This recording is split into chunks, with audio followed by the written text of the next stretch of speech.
Yaakov Avihem. The spirit of Yaakov, their father, was alive. One of the meanings was he had no divine contact for 22 years.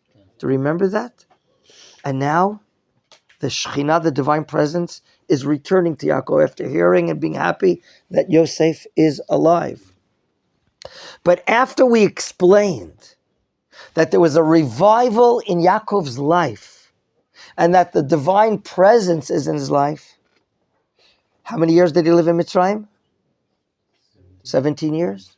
Now, at the end of his life, the beginning of our Parsha, what is lost? There's no gap.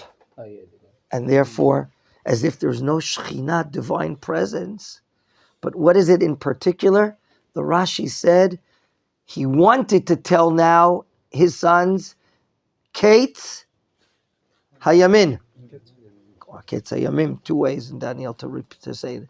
He wanted to tell them, when will the Mashiach be coming?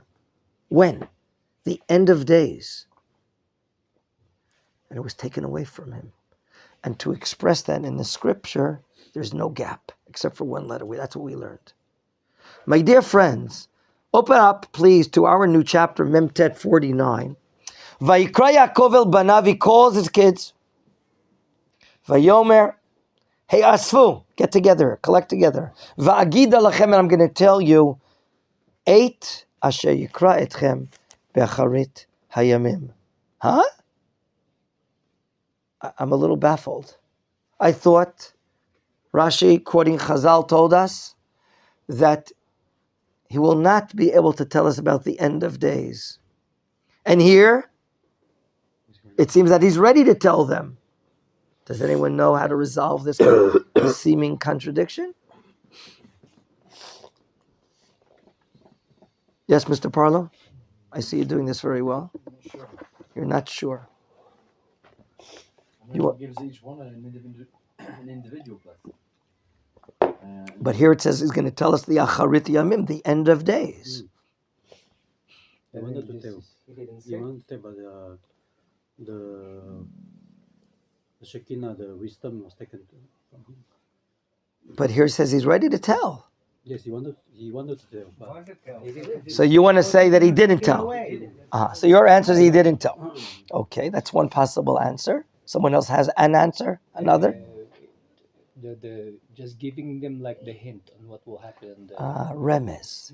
You're getting close to what Ramban Nachmanides says. Well, we'll say it in shortly. Kate Sayamin, that's quoted in the opening Rashi of the Parsha, is referring to when exactly the Messiah is coming. When the Messiah is coming. That is taken away. However, appearances, features of the Mashiach, of the days of the Mashiach, that he is revealing here, if not clearly, in hint to, especially when we learn about the tribe of Yehuda. That'll be the difference, or one answer at least for the difference. Okay, let's now go. Try to learn as much we can today and tomorrow about the specific matters that he is prophesizing. He's on his deathbed, and all the sons are here, and he calls them, and now he says in verse 2, Hikavitzu v'shimu b'nei Yaakov, very poetic. Kikavtzu, you want to make a kibbutz? Collect together, v'shimu, and pay attention, listen. B'nei Yaakov, when we are together as a kibbutz, as a collective, that is the great value of what will be called later on, Klal Yisrael, as a kibbutz collected. The value of Klal Yisrael. These are now the seeds that are sown. These 12 superstars, called by King David in Tehillim, Shiftei Yah. One more time. The tribes of God. That's what they are. It's conjunctive. Shvatim Shel. The Shvatim of God. Shiftei Yah. V'shemu al Yisrael avichem. There's poetry here. Hikavtu v'shimu. What's poetic? Shimu is the second line. And then Yisrael Avichem, parallel to Bnei Yaakov. And now, of course, we open up with the first one. Reuven, Bechor Riyata. You can't deny that. You were born first. Vereshit Oni, that you were the first of my strength. Okay? The marital relations, the first time of bringing a child into the world, that's the Reshit Oni. Yeter Se'et v'yeter Az. You are worthy to be, look at me, Yeter from the word Yoter, which means more. Excellent, Chanoch. Yeter Se'et v'yeter. You are worthy for more. More values, more ruling leadership, strength. And now I'm going to add the word but. Next pasuk. Pachaz kamayim al totar. Okay. You moved according to the current of your Yetzer Hara, like the stirring, the current of water. Al totar. Ki alita mishkavei avicha. You went on the bed of your father. As chilalta, and you desecrated Yitzui Allah. Do you remember what Reuven did? He moved his father's bed into the tent of Leah, and it's considered as if he had relations with Bilhah. He moved it into Bilhah's tent. And we go back to chapter 35. Nonetheless, he messed up. And if you messed up, you're not meriting the advantages of the Bechor. So we don't see a blessing here. We just see type of chastising or explanation or justification why he is not the rights of the Bechor. And now we go to Shimon, and he's together with who? Interesting, they're not separate. Shimon v'Levi achim. Oh, thank you very much. I didn't know that. Did you know that? Hananel? Shimon and Levi are achim? Do I need the Torah to tell me this? Yes or no? That's the question. What is the answer? Inseparable. They're inseparable. They're so unified. They're so special when they are together. And that's the problem. Klei chamas mecherotehem. Their kelim, their friendship, their fraternity is by using vessels of chamas. Messed up things, transgressions. He's obviously referring to what? Hamas. Okay? The act or title of murder, Rashi says. Okay? That is the blessing of Esav. That is the craftsmanship of Esav, Hamas. The Hamastam, those Nazi murderers in the Gaza Strip. Okay? So right now, although it's a very negative thing, but you should be aware that onkelos, translated here, Gvurat Hamasa, courageous action. Shimon and Levi are men of courageous action, and that's a problem sometimes. Why? They may use it negatively. Okay? They may use it positively. Okay? We're going to learn about that in Shoftim chapter 1. In the book of Shoftim chapter 1, we'll see that they're willing to fight together against the Canaanites. But now, it's meant negatively. Bisodam, sod, here does not mean a secret, but rather means bitchabrutam, litchaber. When they're connected, al tavo nafshi, I don't want to be there. I don't want to be mentioned in their connection. Bikalam, in their congregation, al techad kivodi, don't devote my honor. Why?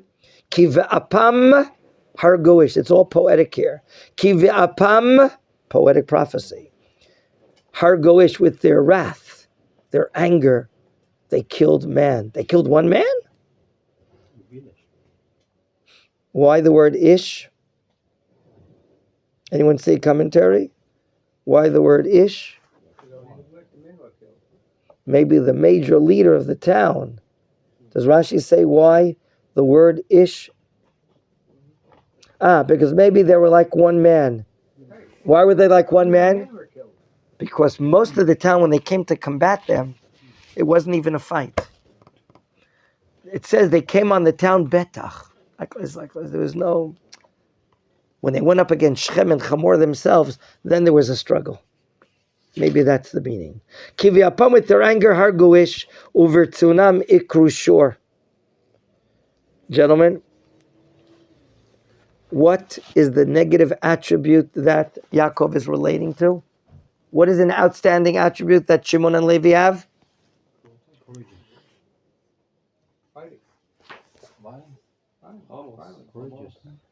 That's action. But what attribute, I'm asking, is he denouncing? Anger. It said apam mentioned once in verse 6, and now a second time in verse 7. Let's read it. Arur apam ki az. Ve'evratam ki kashata. Before I go ahead, a very educational father, when his kids act and misbehave, which has to happen, otherwise they're not normal. Don't get angry at your kids. It's a mistake. Have your intellect overcome your emotions. And if you do get angry at their attribute, their behavior, and not at them. Thank you. Do you see that here? Arur apam. What did Yaakov curse?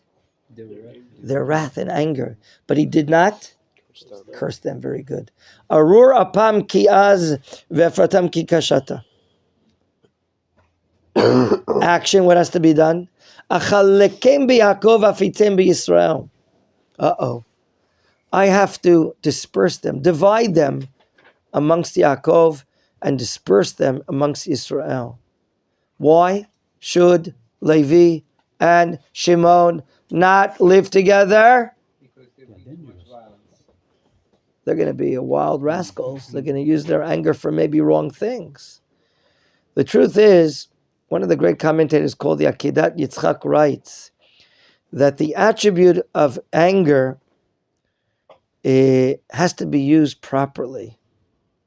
If you're like this, you're apathy. You don't have any sympathy to anything. You don't even react. You're like just so cold. I don't want to talk about the British right now, but as if they don't care. This no heart. What is it called? Melancholy. What's that term? That type of attribute. What is that called? Melancholy. Is that what does melancholy mean? What? Melancholy means depressed. Depressed. Sad. General malaise. Okay, we're talking about people that, they don't react to things. That's not healthy either. Apathetic. Sometimes, our great scholars teach us, anger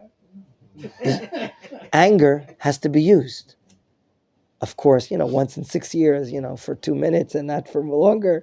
But sometimes anger has to be used. For instance, anger awakens courage and fighting. Our soldiers, we were angered because of the atrocities, those Nazi Hamas people, what they did. So anger has to be used when and where? In the proper place. So it's worthy that Shimon and Levi be divided in different places over the country, so that God and you know what? So that they can show and teach the attribute of anger to the fellow tribe. In other words, there's a positive side to this. Let them be dispersed, not for the negative reason to prevent them from being rowdy people, but so that they can teach in the proper measure by their tshuva when to use anger. Let me ask you something. Let me ask Steve. How many times a day should you be angry at your wife? Once, twice, 3 times? 0. What? No. So every 2 days. No. It's hard to. Once a week? Once every 6 years and 3 days and 2 hours? I see. Even then not, right? We have to try. Especially in the wrong places, don't use anger. Okay, so that is regarding Shimon and Levi. As opposed to this, Yehuda, Ata, the word Ata does not appear in any of the 12 tribes. Yoducha Achecha. Your brothers will admit, will accept your greatness, namely the attribute we're going to see in a moment, Malchut, your kingdom. Yaddecha be'oraf oivecha, while you're a tough fighter. Your hand is at the neck of your enemies. Yishtachavu lecha b'nei avicha. Wow. Your ability and talent of leadership is so great that the sons of your father will bow down to you, accept your leadership. Gur Aryeh Yehuda.